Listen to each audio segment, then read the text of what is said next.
War is a nightmare.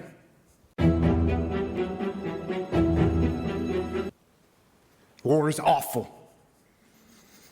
It is indifferent and devastating and evil. War is hell. But war is also an incredible teacher, a brutal teacher. And it teaches you lessons that you will not forget. In war, you are forced to see humanity at its absolute worst.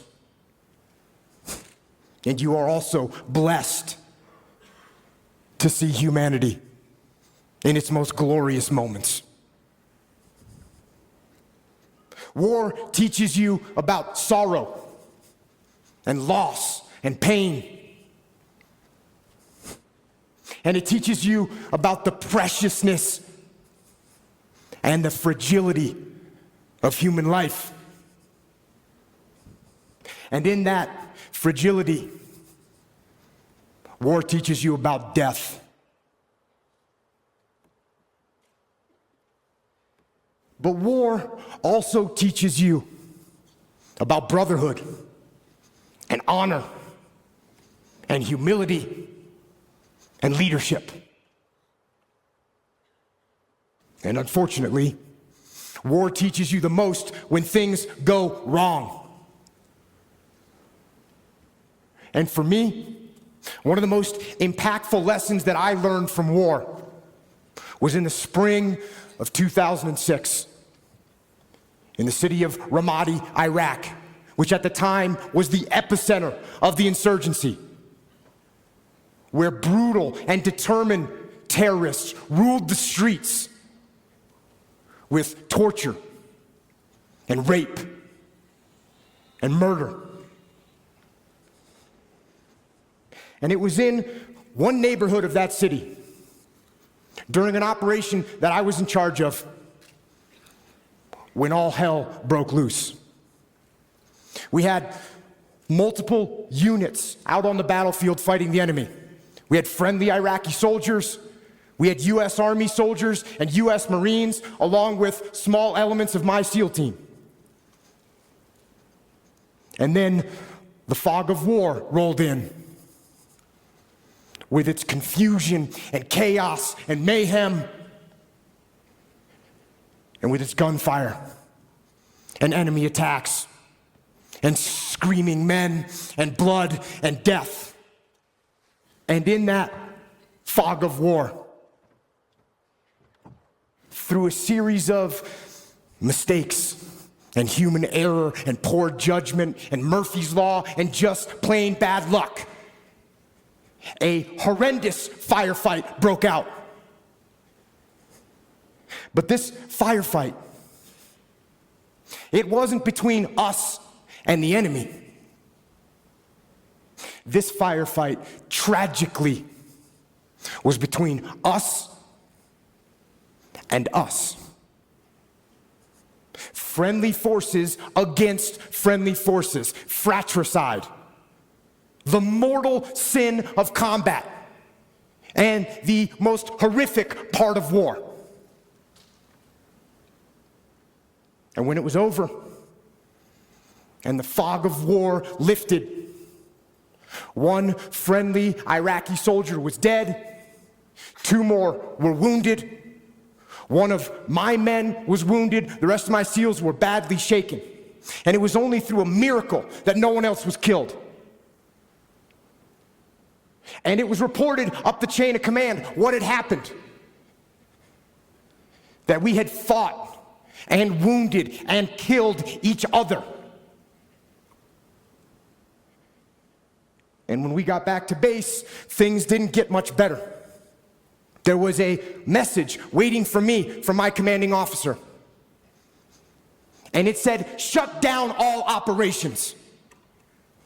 It said that the commanding officer, the master chief, and the investigating officer were inbound to my location. And they told me to prepare a debrief to explain exactly what had happened on the operation and what had gone wrong. Now, I knew what this meant. It meant that somebody had to pay. It meant that somebody had to be held accountable. It meant that somebody had to get fired for what had happened. So, I began to prepare my debrief. And in it, I detailed every mistake that was made and who made it. And I pointed out every failure in the planning and the preparation and the execution in the operation. And I pointed out who was responsible for that failure. There was plenty of blame to go around. There were so many people that I could incriminate with guilt.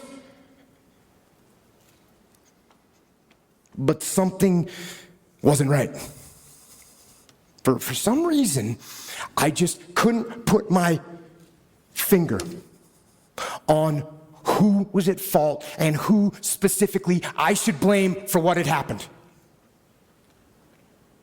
And I sat and I went over it again and again, and I struggled for an answer.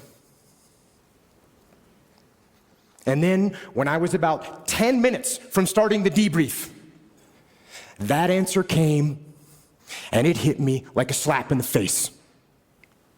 And I realized that there was only one person to blame for the confusion, only one person to blame for the wounded men, and only one person to blame for the dead Iraqi soldier. And I knew exactly who that person was.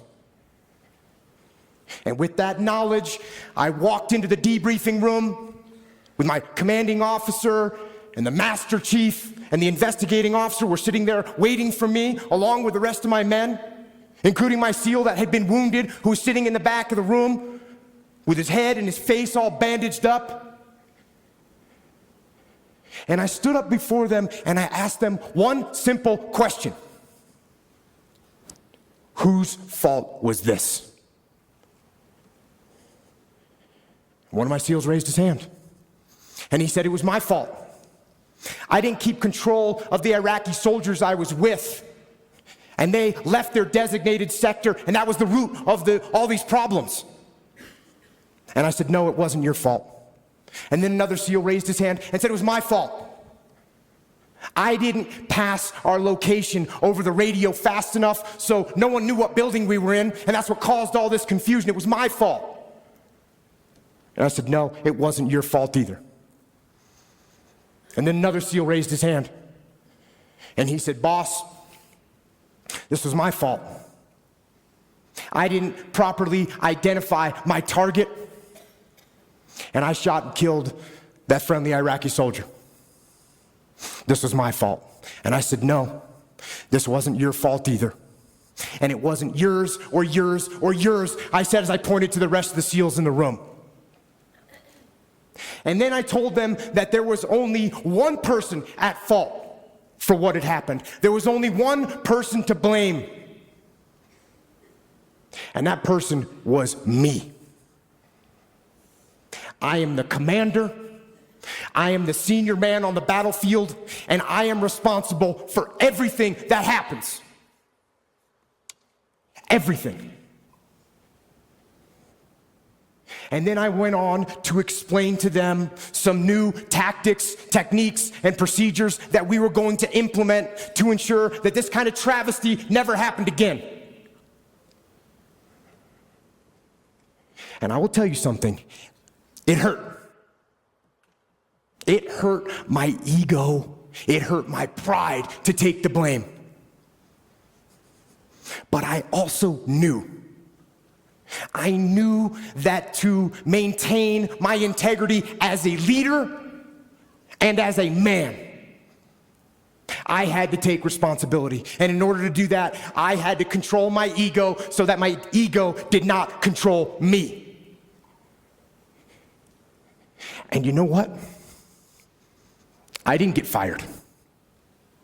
In fact, my commanding officer who had expected excuses and finger pointing, when I took responsibility, when I took ownership, he now trusted me even more.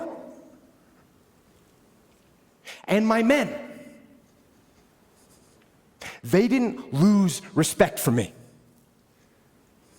Instead, they realized that I would never shirk responsibility, and I would never pass that heavy burden of command down the chain and onto them.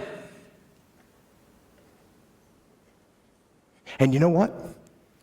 They had the same attitude.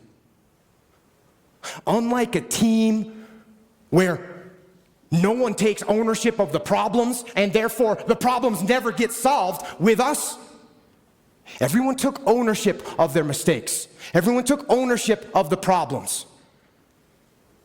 And when a team takes ownership of its problems, the problems get solved.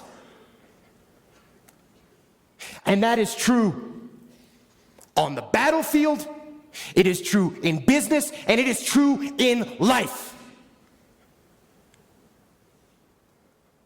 So I say,